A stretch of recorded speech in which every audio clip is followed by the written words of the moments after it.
In this video, let's see how to manage a department in Easify Marketing. In the navigation bar, click on Users.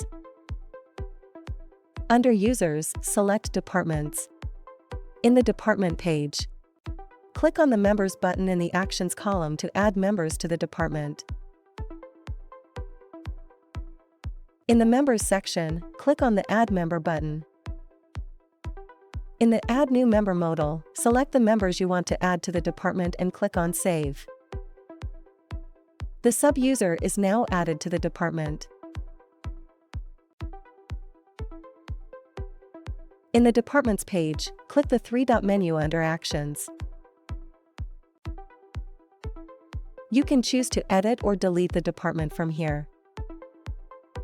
That's all about managing departments in Easify Marketing. Thank you for watching.